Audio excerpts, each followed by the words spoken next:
Página 210. La importancia de la hora. ¿Cuántas cosas nos hemos perdido o no hemos disfrutado al máximo por estar pensando en el futuro? Funcionar con el piloto automático hace, por ejemplo, que no disfrutemos de la sonrisa, de la hora, de un día soleado, de una buena comida, porque mientras esto ocurre, estamos pensando en lo que haremos a continuación. Ahora bien, los ejercicios de mindfulness han de ser de guías a todos los casos, en especial de niños expertos informados para ello. Si se hace de esta manera, el mindfulness ha demostrado que niños han mejorado tanto la regulación emocional como su atención y control mental, su receptividad al proceso de aprendizaje y su rendimiento académico, además de la flexibilidad cognitiva y el respeto hacia los demás, pues así lo han evidenciado los resultados obtenidos tanto en educación infantil como en primaria y en secundaria. Sin duda, tener desde pequeños esta conciencia plena del momento va a reportarles mayor capacidad de estar abiertos a lo que les ocurre y no prejuzgar a los demás. En último término, a ser más empáticos y compasivos. La práctica de la compasión. ¿Pero a qué me refiero con compasión? Pues la actitud proactiva de ponerse en el lugar del otro y demostrar una disposición a ayudar. Es decir, se trata realmente de trasladar el sentimiento de acción, ir más allá de empatizar y hacer algo por la persona que está sufriendo y que tiene una necesidad determinadas y anteponerlas incluso a las nuestras.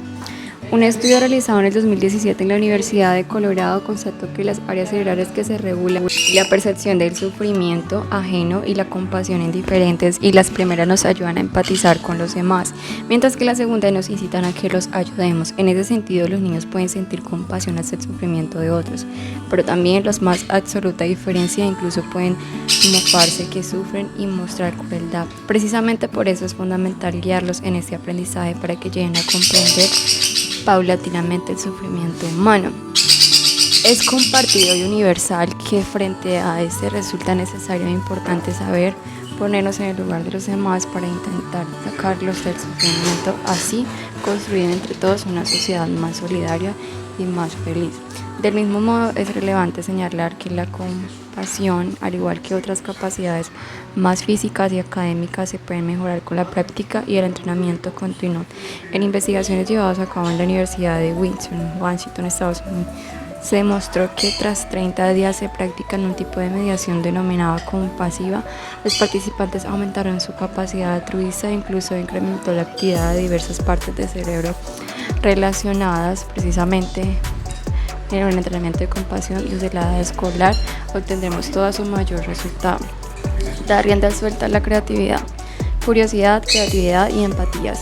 Niños y niñas son curiosos y muestran gran interés por todo lo que les rodea. Es algo inherente al ser humano que comprender al mundo, y para eso es necesario que éste despierte nuestra atención. Los bebés a corta edad ya muestran interés por colores, por luces, movimientos y otras observaciones del medio ambiente. Conforme van creciendo, sienten atracción por objetos cada vez más sofisticados que irán explorando para poder conocerlos. Esa curiosidad es la anticmara la creatividad. Las personas creativas a su vez tienen una mayor flexibilidad cognitiva, pues muestran una mayor apertura mental y consideran diversas perspectivas para comprender las cosas, y por eso es más probable que sean personas empáticas. Por esto permite ayudar a potenciar que se desarrolle la creatividad y contribuye al último término de educación y la empatía. Bueno, página 213. Eso hace hincapié a dar rienda suelta a la creatividad. No es mi intención poner aquí en tela de juicio el aprendizaje basado en fichas o en libros o textos estructurados frente a llevar a cabo de forma más libre y por proyectos como neurocientíficos. Siempre me he preguntado el porqué de muchos fenómenos sociales, cómo podríamos intervenir para mejorarlos o cómo llevar a cabo una perspectiva efectiva. Esa inquietud que va ligada a mi profesión apenas de forma innata en los pequeños, y el hecho de potenciarles a hacer más que puedan mantener esa mente científica en su desarrollo y que tomen un papel activo en su proceso de autoaprendizaje. Preguntarse el porqué de las cosas, tratar de contestar a ellos sin seguir unas pautas estructuradas e impuestas que fomentan esa creatividad. Una niña puede ser creativa al hacer un dibujo, al presentarse ante sus compañeros o al escribir su nombre. No hace falta que nos vayamos a grandes cosas, lo importante es dejar que su cerebro fluya y pueda crear lo que desea. Al fin y al cabo, la creatividad consiste en una habilidad para innovar y ser original, crear nuevas ideas o realizar asociaciones entre ideas ya existentes de forma novedosa. En algunas ocasiones un objetivo aparente, pero en muchas otras para que sean aplicables y útiles. Dicho así, parece que se trata de un proceso puramente mental, pero en el caso de las emociones van a ser fundamentales. El estado de ánimo de los niños va a influir en sus creaciones. Así, por ejemplo, una niña alegre puede inventar en su juego simbólico la existencia de un nuevo dinosaurio no conocido hasta el momento y detallar incluso su fisonomía y sus capacidades. Pensamiento convergente y pensamiento divergente. En el impulso creativo participa a continuación interacción. Gran parte del cerebro, ahora bien, los lóbulos frontales tendrán gran relevancia en la creación de las ideas. El análisis y la evaluación de la actividad de la dopamina en el sistema límbico, en el aumento de la emocionalidad necesaria para crear.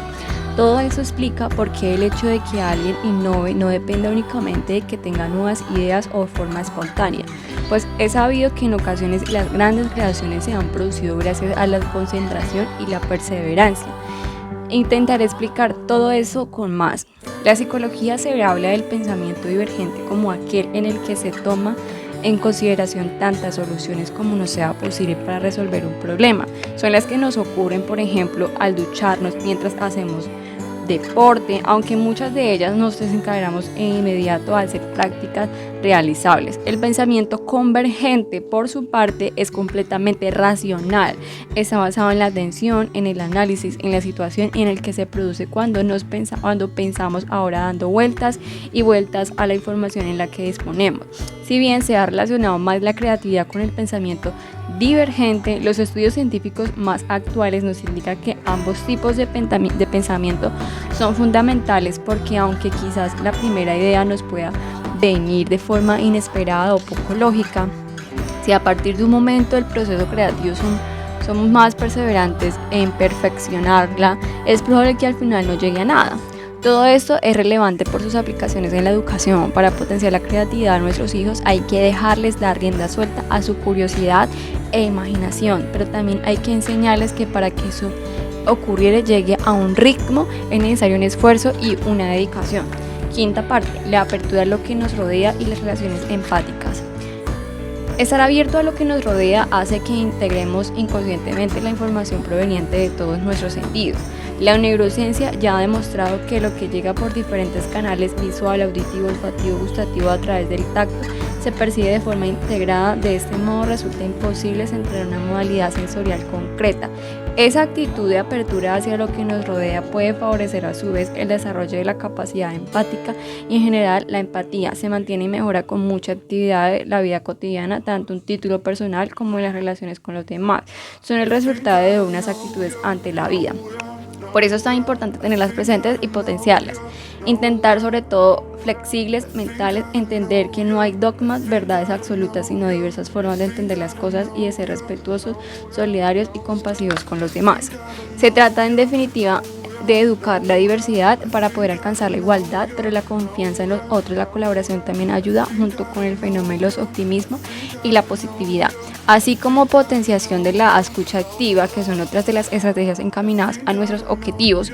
Si además mostramos nuestra disposición a ayudar, estamos abiertos a aprender de las experiencias de la vida, estamos trabajando en la capacidad de empatía, en qué sentido nos podemos dejar de mencionar la necesidad de cultivar una fantasía a través de esas artes escénicas, la música, la lectura y, como no, un juego fundamental para niños y niñas que pueden ver el vehículo a través de igual como impulsar la educación y la empatía. Por último, trabajar la equidad y la diversidad son también aspectos fundamentales. Todas esas actividades, estos espacios que se facilitan la tarea de fomentar nuestra empatía, son los que llegaremos a espacios empáticos. Artes escénicas, parte 26. Artes escénicas, música y lectura. Las artes escénicas.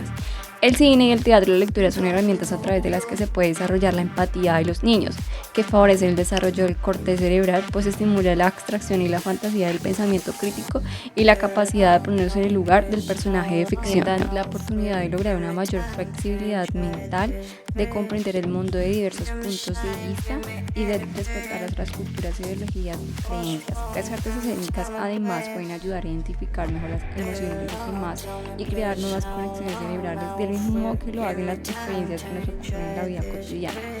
Estimulan, por tanto, el control de impulso consecuente respecto a los demás.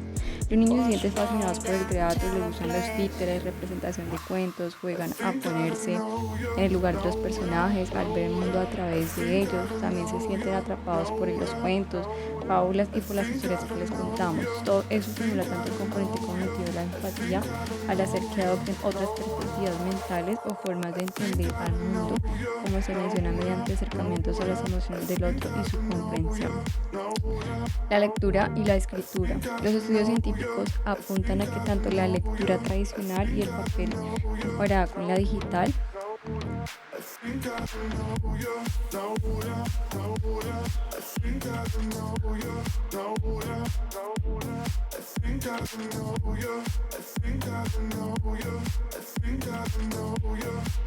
bueno, estamos programados para bailar y eso se demuestra por diversas partes del cerebro que se activan fuertemente cuando lo hacemos.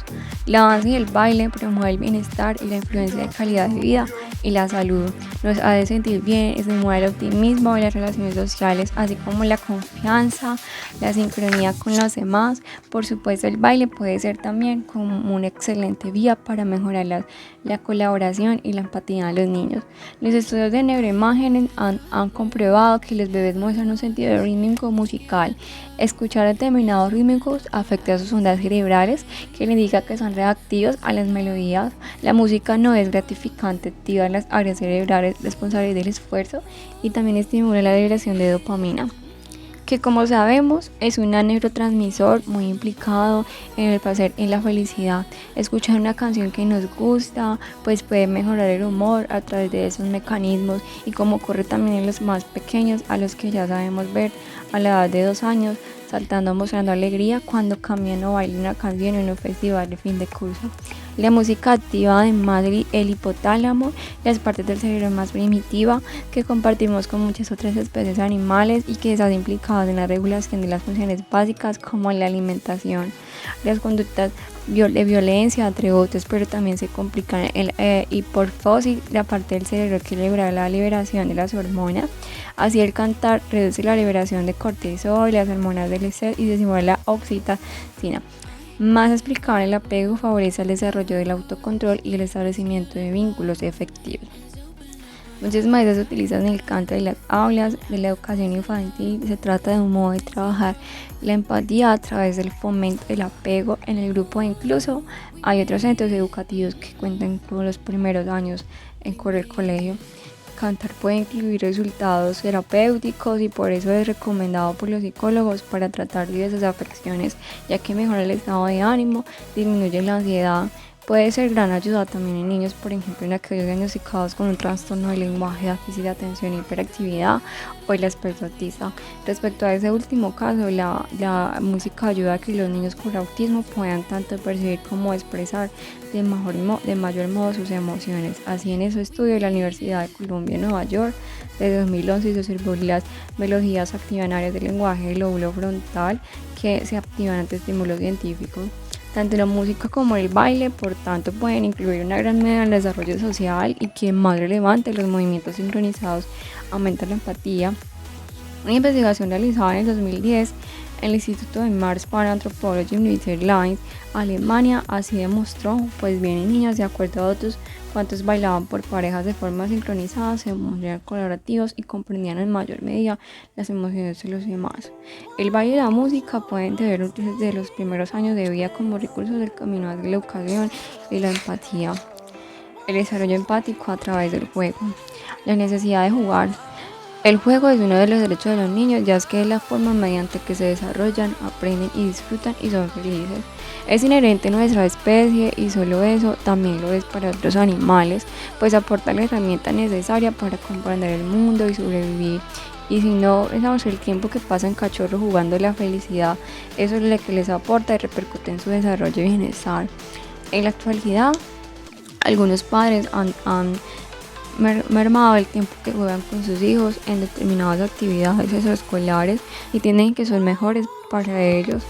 Otros incluso llenan su agenda de ella en determinado caso y todo el juego. Sin embargo, los resultados de numerosos estudios apuntan al que el tiempo dedicado a jugar es necesario pues supone un proceso mental que les permite dar sentido al mundo y comprenderlo, por lo que resulta por tanto básico para su desarrollo. El juego, por tanto, repercute en su bienestar y lo hace sentir bien, también en su autoestima, ya que los ayuda a conocerse, a aceptarse y a quererse. Es más, es básico para el aprendizaje, mucho más que cualquier conocimiento que se pueda transmitir de otro modo, ya que simula la formación de nuevas conexiones cerebrales de forma natural y placentera, y hace que esas sean más permanentes, de modo que mejora así la memoria, el desarrollo de algunas partes del cerebro, como el córtex prefrontal, implicado en la regulación de las funciones cognitivas.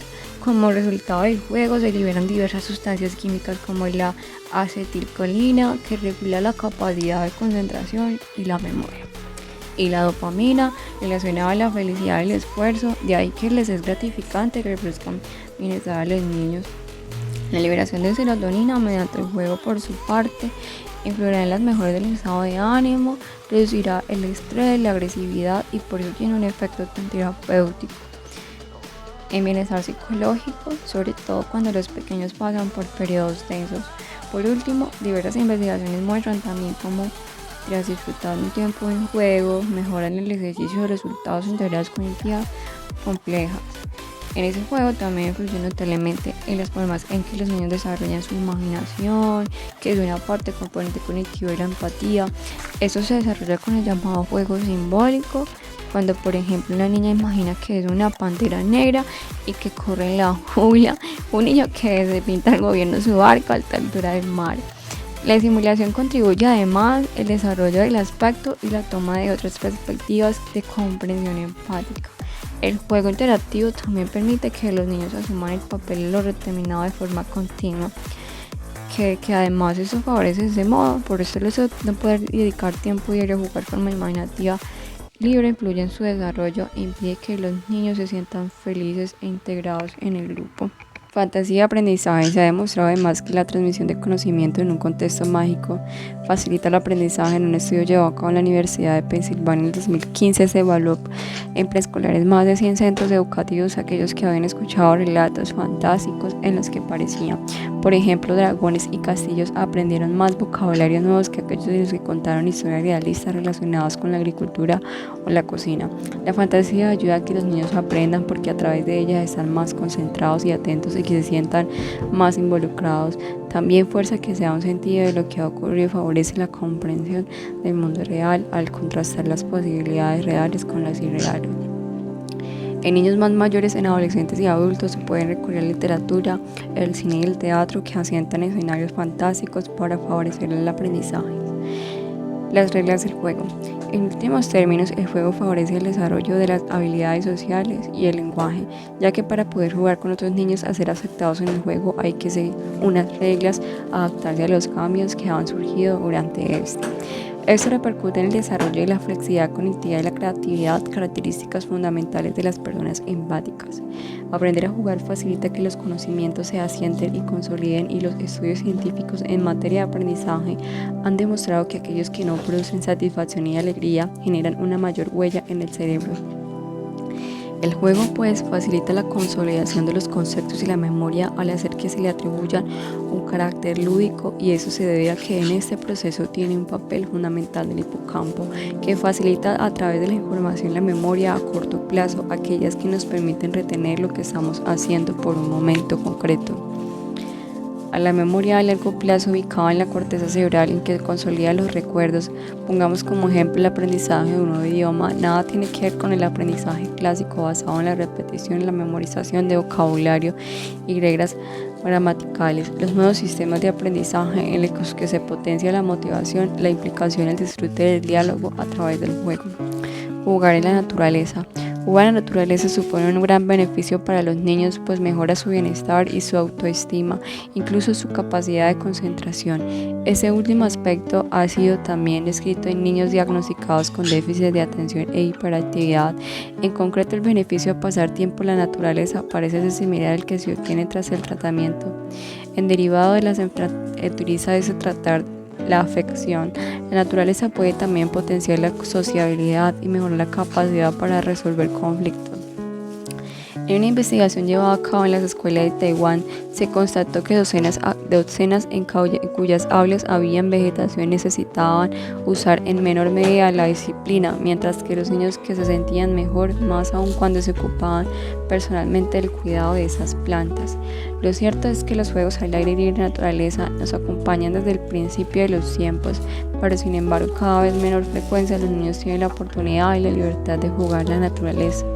En una encuesta llevada a cabo en el 2015 en Alemania, se constató que solo la mitad de los niños entre 4 y 12 años habían subido un árbol sin ayuda alguna ocasión. En esta parte debido a la menor posibilidad de los padres, incluso a la sobreprotección actual.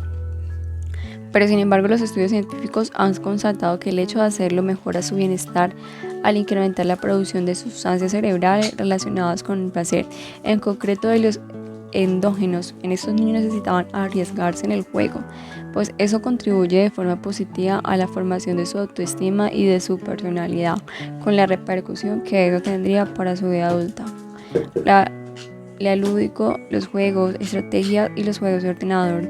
Se denomina lúdicos a la utilización de los elementos que caracterizan el juego del contexto no lúdico, como el educativo o el laboral. Los juegos en los que la colaboración es necesaria para la resolución de enigmas permiten identificar aspectos concretos de los niños como su motivación e implicación y decisión, capacidad de trabajo en grupo, comportamiento cooperativo y empatía.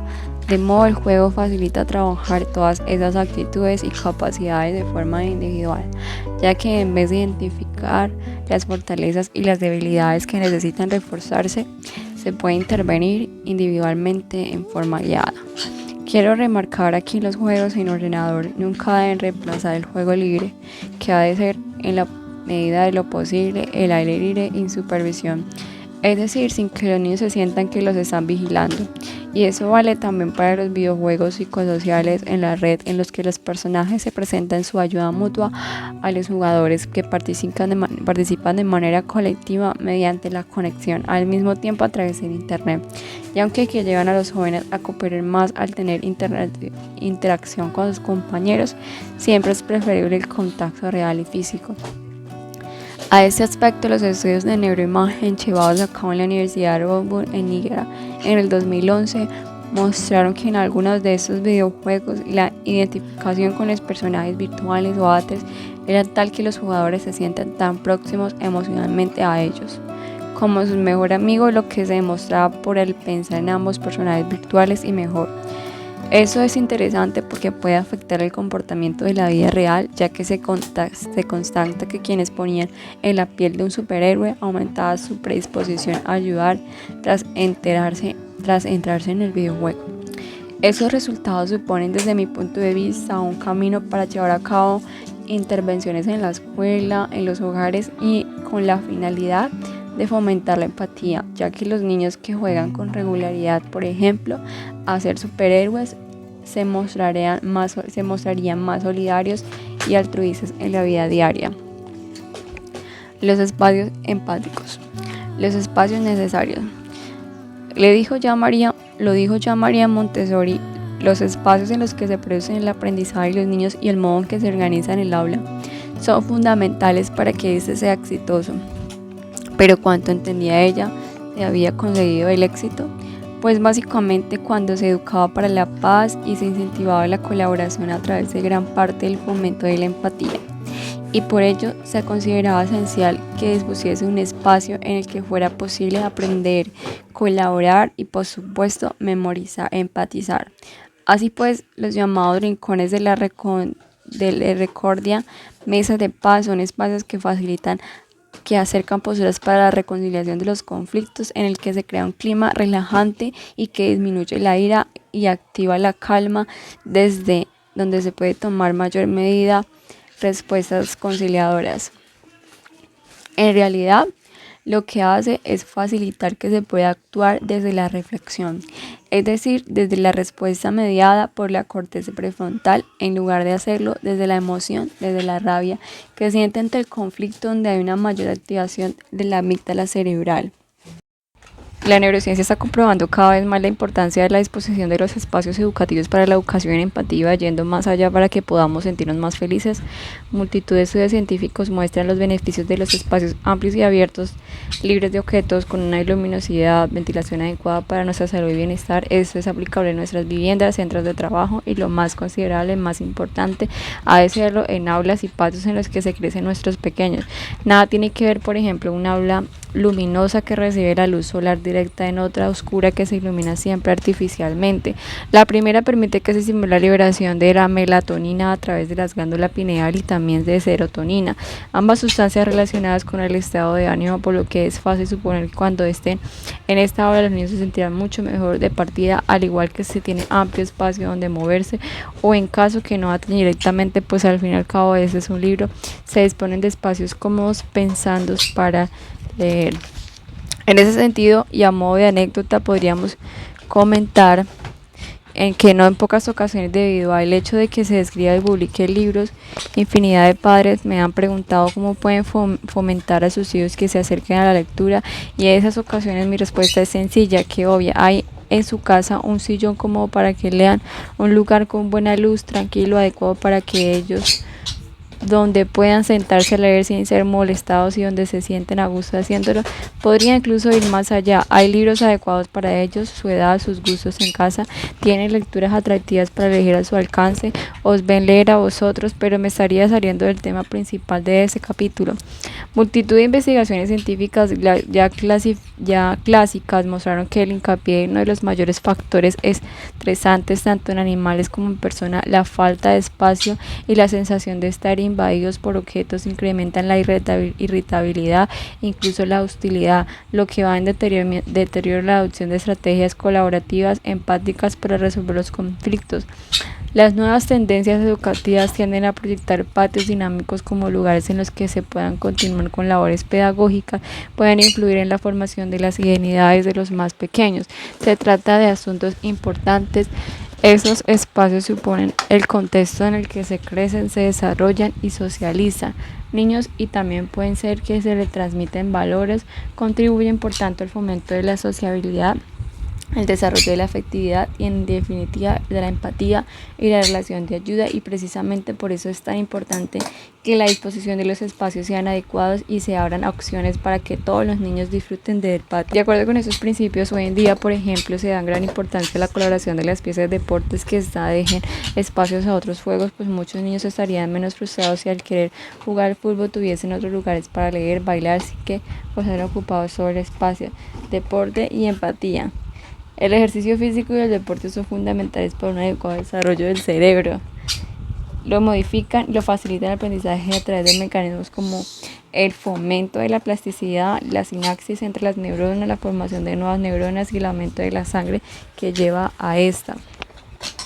El deporte contribuye a la mejora de las habilidades lingüísticas y matemáticas, a la gestión de las emociones a través del control de la impulsividad, a la mejora de la atención y la memoria y la planificación, a la toma de decisiones. Así, la práctica de la actividad física va a permitir decidir en mayor medida desde el córtex prefrontal, por lo que será por tanto más probable adoptar estrategias conciliadoras y cooperativas tras realizarlas. Una investigadora llevada a cabo en el 2014 en la Universidad de Chapin, en los Estados Unidos, mostró que la participación durante 9 meses en un programa de actividad física mejoraba el control de los impulsos y la flexibilidad cognitiva, ambos aspectos estrechamente ligados a la empatía.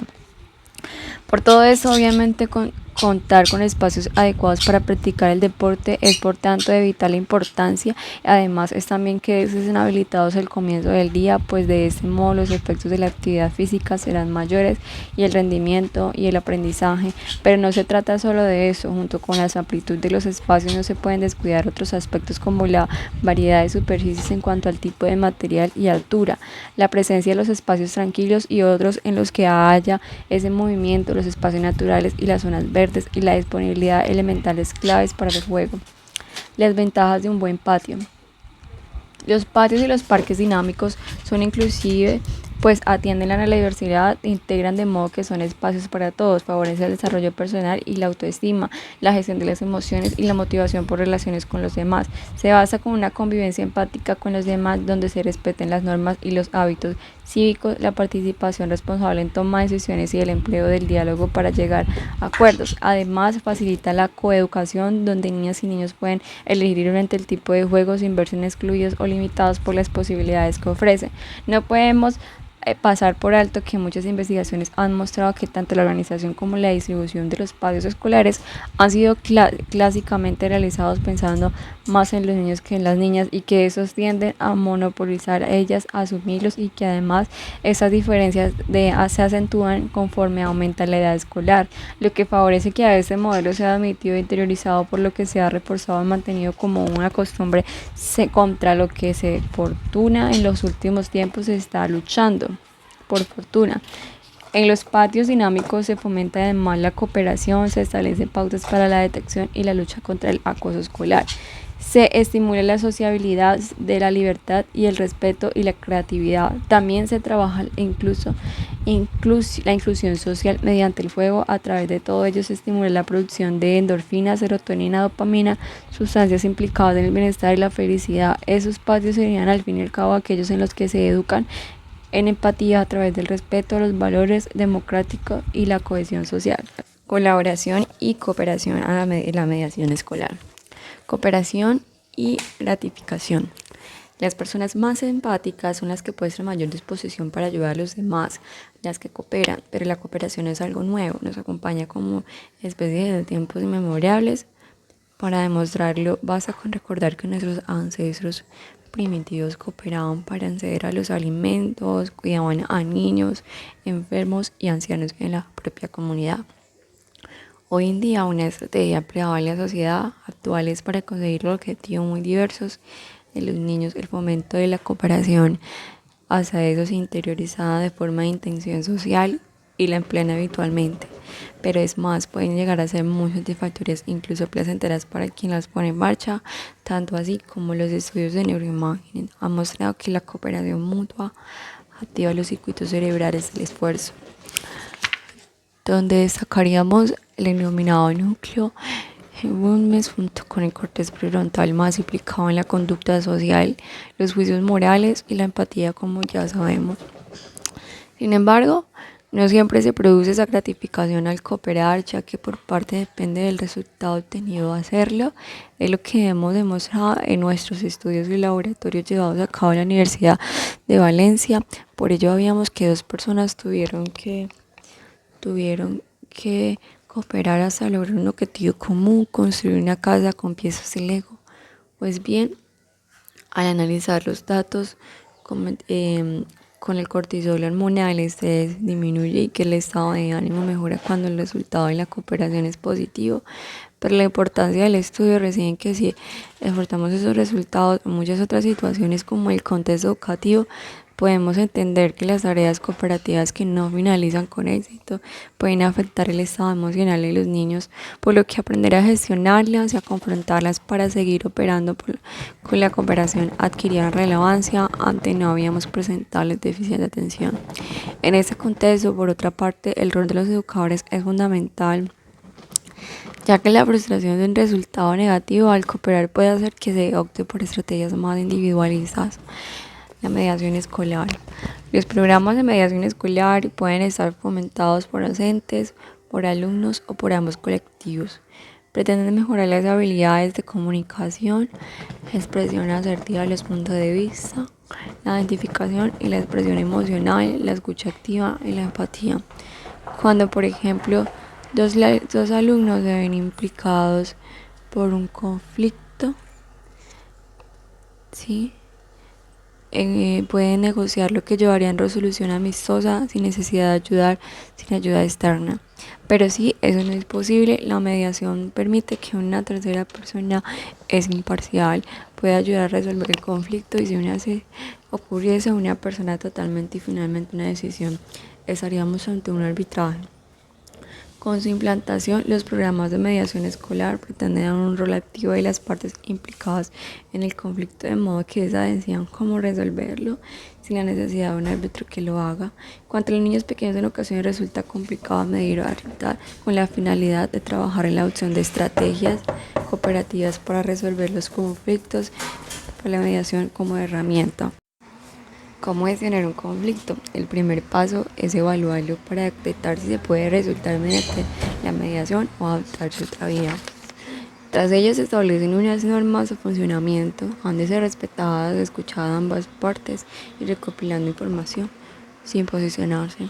Más tarde se puede compartir ideas para la resolución positiva del conflicto, para que se tenía que llegar a acuerdos concretos, que podría alcanzar así un consenso tras un pacto entre los implicados y un acuerdo concienzudo que satisfaga las partes. Por último, tras pasar algún tiempo, se recomienda volver a valorar el punto que se encuentra el conflicto con las personas implicadas.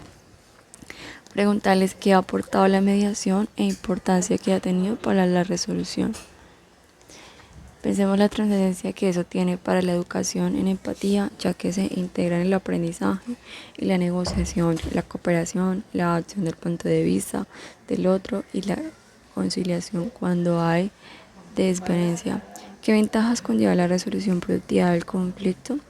La primera es que supone un motor para el cambio a través de la generación de energía positiva, también aumenta la cohesión social, estimula la creatividad, además de mejorar la confianza para futuros conflictos. Todo eso ayuda a que desaparezca la violencia encubierta al bullying. Sin embargo, un conflicto abordado sin empatía supone un rechazo al cambio y genera un ciclo destructivo de enfrentamiento, así como emocional intensa, descontrolada y una actitud hostil que lleva al alejamiento de postura. En este caso, por tanto, la solución del conflicto se ve vinculada con el poder, que hace una persona tenga facilidad para establecer relaciones cooperativas. Una parte de ello nos viene dado del hecho de que todos tenemos la predisposición a ser cooperativos, simpáticos y altruistas a mayor medida. Recuerda una niña de 12 años a la guardería, cuidaba a un amigo evidente. Le acompañaba al baño, impartía su comida con él e incluso lo ayudaba a tirarse del tobogán. Quizás otros niños no muestren esas actitudes, pero en la puesta en práctica de la relación ayuda a estaremos fomentando su desarrollo de independencia de la predisposición biológica a la que cada parte, en cada caso, un aspecto básico es con el que trabajar en sentido sería la confianza, pues solo confiando en los demás podemos emprender con asiduidad estrategias cooperativas para resolver los conflictos. Las personas suspicaces y desconfiadas son por lo general más cooperativas, ya que temen a ser defraudadas o traicionadas y se sienten amenazadas. Por eso hace que sean más hostiles. Son las más competitivas, las personas más desconfiadas son las más competitivas. Se alejan de relaciones empáticas, por tanto es relevante fomentar la confianza desde los primeros años de vida y la escuela y el hogar con los contextos idóneos para enseñar a confiar, lo que estimula las relaciones de cooperativas colaborativas. Esas estrategias, como ya sabemos, tienen su implicación neurológica, ya que activa el desarrollo de las vías de la oxitocina, es decir, los circuitos cerebrales por los que circula, y es que esta sustancia está relacionada además con los vínculos sociales, el amor, la confianza y la empatía. Así pues, tal como veníamos argumentando a lo largo de este libro, el ambiente en el que crecemos puede llevar a que se active unas vías del cerebro determinadas de otras, y por eso es un ambiente en el que comparten las tareas y en las que cooperan la cooperación supone estrategias idóneas para alcanzar el objetivo que puede llevar al desarrollo de cerebros más empáticos con mayor activación de los circuitos cerebrales regulados por la oxitocina. Aprendizaje cooperativo o aprendizaje colaborativo. En el contexto educativo es importante diferenciar los tipos de aprendizaje que frecuentemente se confunden. El aprendizaje cooperativo sería aquel que es compartido, que predispone el reparo de las actividades y el trabajo de grupos que favorece la adopción de soluciones innovadoras. Por su parte, el aprendizaje colaborativo hace que se puedan utilizar una gran variedad de recursos, incluso los tecnológicos, para reforzar el desarrollo de las actividades, la búsqueda de la información y la propia transferencia del conocimiento. Por tanto, es ideal fomentar ambos tipos de aprendizaje para conseguir los resultados tanto emocionales como el rendimiento, y esas serían las estrategias básicas que seguirá el educador empático, ya que de algún modo le significa la utilización de su vida como modo de resolución de problemas. Eso lo transmitirá de forma auténtica con naturalidad. Mediante esas estrategias, aún en la colaboración y cooperación de los niños, el fruto de eso, los niños están más motivados y son más responsables por la repercusión de sus actos, tanto para ellos mismos como para todo el grupo. Por otra parte, gracias a esas estrategias deben participar más activamente en las clases, pierden el miedo a la exposición en grupo. Por último, permite que se fomente el propio autoaprendizaje al recibir Información de lo que va realizando. Un estudio llevado a cabo en el 2016 en la Universidad de Ricardo de Palma en Perú se mostró cómo la puesta en marcha del aprendizaje colaborativo en un contexto en el que se desarrollaba la empatía docente producía como resultado una mejor sustancia del aprendizaje que tiene que ver lugar cuando se entiende que está aprendiendo en un nivel de conocimiento y comprensión que se mantiene a largo plazo en el tiempo. Tal y ya como apunta el libro La empatía de la empresa en el 2017, los modelos cooperativos fundamentales en el contexto organizacional es que la empatía es clave para suponer una mejora del estado emocional de las personas que lo integran, pero además también implica un incremento sustancial de los beneficios y de los rendimientos, tanto en el ámbito profesional como en el educativo. Puede que parta por dentro de la necesidad del ser humano de llevar a cabo actividades y aprendizaje en los que se siente motivado y valorado, en los que la empatía y la colaboración cooperativa sean formados de conseguir los objetivos. Competitividad más versus cooperación. Quizá las personas que han sido educadas en el modelo competitivo individualista tengan más dificultad para empatizar y establecer colaboraciones, lo que puede ser debido a tanto al modelo aprendido como el fortalecimiento de circuitos cerebrales. En ese sentido, un estudio publicado en 2017 llevado a cabo por nuestro equipo de investigación en estudiantes universitarios, hemos constatado que formar la cooperación entre personas que no se conocen pueden resultar estresante y llevar a una mayor liberación de cortisol cuando es poco empático. La cooperación y la colaboración simulan el cultivo de la movilidad, suponen expresar respeto, calidez, interés por los demás y confianza. Todo eso es compatible con una comunicación agresiva y competitiva. ¿Cómo ser una persona cooperativa?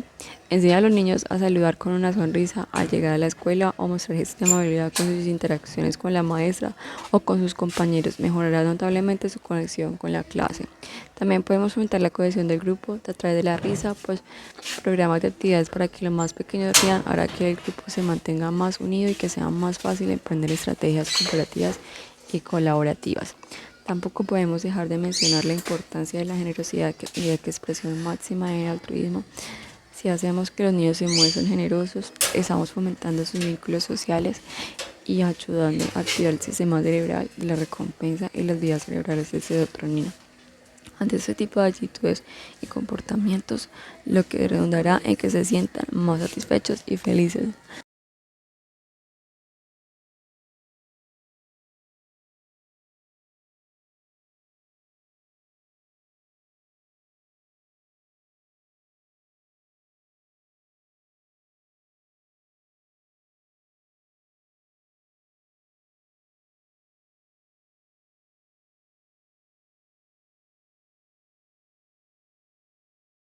Como al escribir en mano en lugar de hacerlo en dispositivos electrónicos, produce una mayor activación de las áreas cerebrales implicadas en la empatía. Y no solo eso, porque se debe destacar que recordamos mucho más aquellos que escribimos que lo que teclamos, lo que quizás es debido al hecho de que realizar esas actividades durante siglos de una determinada forma puede haber modificado determinadas partes del cerebro hasta hacerlas más receptivas a ello.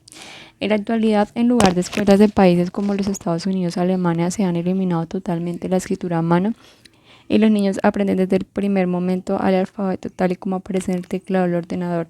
Es probable que los cambios e impulsos por las nuevas tecnologías hagan que en las siguientes generaciones esas mismas áreas sean más receptivas a los inputs digitales de la lectura como la escritura. El caso es que hoy a hoy todavía no es así, así podemos escribir lo que pensamos y leer aquello que está escrito, que estimula tanto la psicomotricidad como la memoria y la imaginación.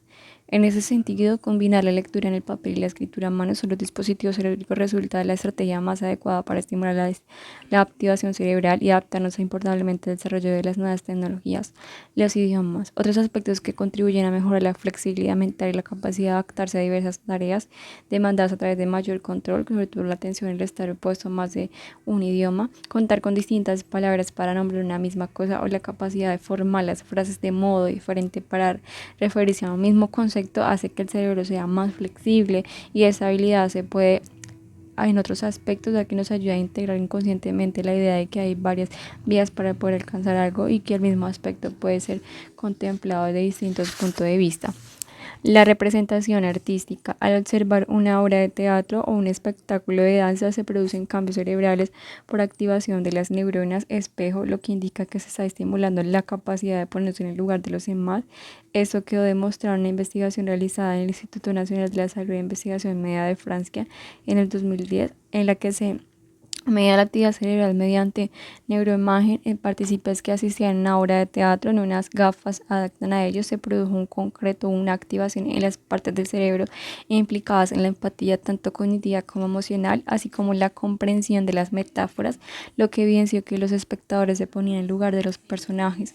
Otros estudios descubrieron que cuando observamos a los actores, las neuronas espejo se activan como si estuviésemos haciendo lo mismo que ellos. Incluso envían a nuestros músculos saben que esos efectos en mayor se observan espectáculos de danzas o una obra de teatro directo y que se hace a través de un video. Esto se tiene que aplicación terapéutica en diversos ámbitos, en concreto en niños con trastorno de aspecto autista. Así la práctica teatral mejora su capacidad para iniciar y mantener relaciones sociales. En ese sentido, diversos aspectos han demostrado tras periodo prolongado de formación de teatro, tanto niños como adolescentes han mejorado considerablemente la capacidad empática, y un estudio en concreto realizado en el 2006 en la Universidad de McGill en Canadá concluyó que esas escenas de teatro mejoraban sus habilidades artísticas y su expresión emocional, así como la comunicación y la resolución de conflictos y la cooperación. Las actividades artísticas, en suma, contribuyen asimismo a un esfuerzo para el cerebro, pues nos resultan placenteras y estimulan el aprendizaje. De igual manera, la educación artística contribuye a desarrollar competencias socioemocionales básicas para el desarrollo emocional, las relaciones sociales y la capacidad de ser felices. Con los niños hacen que haya un mayor compromiso emocional de esos en la clase, facilitan el aprendizaje de otras materias, así como la creatividad y la flexibilidad cognitiva. El tiempo que estimula el aprendizaje cooperativo supone, por lo tanto, un elemento fundamental en la educación y la empatía. El baile y la música. En ese sentido, las investigaciones recientes han relacionado que la generosidad con la felicidad, y ese es un hallazgo que reforzaría la idea de que las personas son más empáticas y también generosas, serían con mayor probabilidad personas más felices. Algo que se puede poner en práctica de forma sencilla, por ejemplo, acompañando a nuestros hijos a comprar un regalo para llevárselo a un niño hospitalizado y sin recursos. ¿Qué consecuencias tiene impulsar la cooperación y colaboración en el contexto educativo? Repercute en el establecimiento y en el funcionamiento del grupo, ya que aunque su cohesión en la búsqueda de los objetivos comunes, donde esos resultados ganadores, con la consecuencia de beneficios para la salud psicológica, en concreto, favorece un mejor bienestar psicológico y un mejor estado de ánimo, que es lo de la ansiedad y demás. Aumenta la satisfacción en las tareas, sentimiento de pertenencia al grupo. También favorece la implicación de las actividades escolares. Por último, la práctica del mindfulness, tormenta de ideas, conlleva además que se fomente la creatividad mediante la puesta en común de propuestas para llevar a cabo actividades y tareas. Educar en la equidad y la diversidad. Quiero destacar ahora un aspecto que desde mi punto de vista es uno de los grandes pilares de la educación y en preferencia. Me refiero a la educación en la equidad respetando la diversidad. La diferencia enriquece a los grupos, enseñar y valorar, respetar y comprender y educar en empatía. Y hablo de equidad y no de igualdad, porque esa última supondría que educaríamos a todos los niños del mismo modo, sin contemplar las diferencias. ¿Y esto qué es? Por definición incompatible con el respeto de la diversidad. Educación es la equidad añadida, pues desde la ética, principio de justicia y la igualdad, pues aunque todos hemos de tener los mismos derechos, resulta fundamental contemplar las características propias de las circunstancias de cada menor. A la hora de educarlo, una vez asentada la idea de igualdad, podemos educar en la perspectiva de la equidad. En Canadá, uno de los países con mayores resultados en rendimiento según el informe PISA, la equidad es considerada prioritaria en el sistema educativo, por lo que se siente muy en cuenta el país de origen y la cultura de la diversidad efectiva familiar a nivel económico de las familias. A eso se fomenta la empatía hacia uno de los niños, que facilita que sean más felices, que asistan a la escuela con alegría, lo que a su vez conlleva un mejor rendimiento.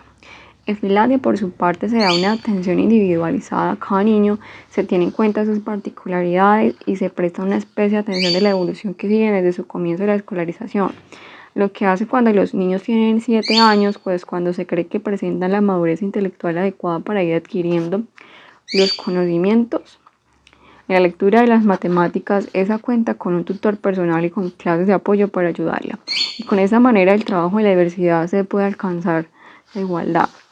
¿Cómo llevar la diversidad en las aulas? No hay fórmula universal que diga cómo hacerlo, ya que cada clase contará con su particularidad y por tanto proporciones representativas en género, etnia, razas, niveles socioeconómicos, dictámenes de afecciones psicológicas o físicas, alteraciones sensoriales y tipos de familias o modos en que han sido construidas. Así, por ejemplo, hay clases que tienen mucha mayor variabilidad cultural debido a que pertenecen a colegios que son elegidos por personas con mayor diversidad étnica. Ahora bien, lo que sí he sabido es que hasta hace bien poco muchos padres y madres buscaban la uniformidad tanto de los niños como de sus progenitores en la clase. Cada vez más apuestan por colegios en los que la diversidad está a la orden del día. Las investigaciones científicas apuntan a que esta opción es mucho más enriquecedora para el grupo y lo es destacado que permite desarrollar la empatía mediante actitudes como el respeto, la aceptación de los diferentes y la eliminación de prejuicios. El sentimiento de pertenencia al grupo va a repercutir en la aparición en el remordimiento de los escolares. Resulta fundamental, por tanto, que cualquier diversidad en dictamen como característica que no se comporte como la mayoría del grupo sea integrada y reconocida por este. Se trata de hacer que los niños reconozcan las diferencias sin crear estereotipos, encasillamientos. Por ejemplo, si todos los niños y niñas de una clase tienen un papá y una mamá, a excepción de uno que tiene dos papás y otras que tienen una mamá, se trata de hacer que los niños sean conscientes de esa diferencia desde el primer momento, lo que lleva a quien integren que existan diversos tipos de familias. Multitud de estudios científicos han constatado que los grupos diversos, tanto equipos de trabajo como organizaciones en las que hay varias razas, etnias, géneros y preferencias, son más creativos e innovadores que los homogéneos. Además, tienden a adoptarse con mayor facilidad en diversas perspectivas, como entender la realidad, lo que contribuye a mejorar la toma de decisiones y la resolución de problemas. Pues bien, llevamos esas conclusiones en las escuelas, podemos comprender por qué una clase diversa educar en la igualdad de género. Educar en la igualdad de género supondría también educar exactamente del mismo modo a nuestros hijos e hijas, pero sin embargo parece que es algo muy difícil de alcanzar, ¿no? Ya que las familias que tienen hijos de ambos géneros suelen educarlos conscientes o inconscientemente de forma diferente. Por supuesto, seguiríamos educando en la equidad, pues tendríamos que considerar las particularidades de cada menor, pero así que si empleo educar en igualdad de género para resaltar que las diferencias en educación han de ser totalmente independientes del género de los menores, es decir, que estamos ante un niño o una niña en menor que se define claramente dentro de una de esas categorías, es decir, lo que se denomina que no habría cambio en aspectos educativos en los que niños y niñas tuviesen que ser educados de mismos modos diversos. Si queremos educar en igualdad a niños y niñas, lo que también se llama coeducar, o sea, cuando coeducas, tú educas en igualdad. Tenemos que integrarlos en el mismo proceso de aprendizaje y ofrecerles los mismos referentes. Me sorprende que todavía en muchos libros de texto y proyectos que se trabajan en la escuela, los referentes sean personajes masculinos, pues esos se utilizan como referentes para todos, pero los femeninos generalmente solo para las niñas. Recuerdo cuando nos explicaron el proyecto sobre piratas que trabajan en la clase de 4 años de una de mis niñas. La maestra totalmente concienciada con la coeducación, la neurodiversidad. Tanto la psicología positiva como la neurociencia están realizando grandes aportaciones en la comprensión de la diversidad. Incluso han acuñado el término neurodiversidad, hace referencia al hecho de que el desarrollo del cerebro atípico a que no se ajusta al patrón de desarrollo habitual es asimismo una diferencia que ha de ser respetada. La neurodiversidad sería, por tanto, una nueva forma de entender el cerebro humano según la cual diferentes tienen asociaciones de enfermedad, sino una diferencia natural que puede afectar a diversas funciones cerebrales, como el aprendizaje, el estado de ánimo, la capacidad de socializar o la empatía. En línea con esto hemos explicado que cada cerebro es único y diferente al resto, por lo que hay una gran diversidad entre los cerebros de los niños y una determinada edad. Se trata de visión en positivo respecto a las diferencias cognitivas, emocionales y conductuales reguladas por diversas funciones. A la educación inclusiva representa esos contextos una oportunidad para el enriquecimiento al considerar los diferentes cerebros como válidos. Desde el respeto a la aceptación de la diferencia, desde la neurodiversidad se considera necesario tanto adaptar las materias de los modelos de aprendizaje y cada uno de los alumnos puede participar, pues el cerebro es moldeable y transforma para responder a las demandas de su entorno. También podríamos establecer nuevas conexiones cerebrales para adaptarse al aprendizaje no solo en la infancia y en la adolescencia, sino a lo largo de todo el ciclo vital. En ese sentido, la educación artística, deportiva y musical y el aprendizaje de idiomas pueden ser herramientas claves para estimular el desarrollo del cerebro atendiendo la diversidad, la inclusión, aumentará sin duda a través del aprendizaje cooperativo y colaborativo mediante la activación de las neuronas espejos y el circuito cerebral de la recompensa que estimula la liberación de dopamina. Todo eso reducirá de una mejor manera la empatía, todo así el establecimiento de vínculos sociales. Sería sin duda más probable alcanzar el éxito en la vida si se entendemos como la capacidad de encontrar el propio camino y ser felices. Epílogo. Niños empáticos, niños felices. Si trabajamos en la empatía de niños y niñas, conseguiremos que tanto mayor interés por el bienestar de los demás, lo que se plasmará en pequeños detalles en el día a día. Eso puede ir en función de las características de su personalidad, del ambiente, la familia en el que crecen, el momento evolutivo. Gracias a eso, serán niños más queridos y respetados, buscados inconscientemente por los demás, y si bien poseen otras características adicionales, tendrán una gran capacidad de liderazgo. Serán también más respetuosos, mentalmente flexibles y solidarios, por lo que los demás se sentirán aceptados y se mostrarán tal y como son. Confiarán en los demás, la cooperación, la colaboración, en definitiva serán probablemente niños más felices, pues encontrará sin duda mostrar afecto receptivo en todos los ámbitos de su vida. Y es precisamente esa mayor empatía será el mejor antídoto contra el bullying. ¿Sí? O sea, precisamente esa mayor empatía será el antídoto contra el bullying.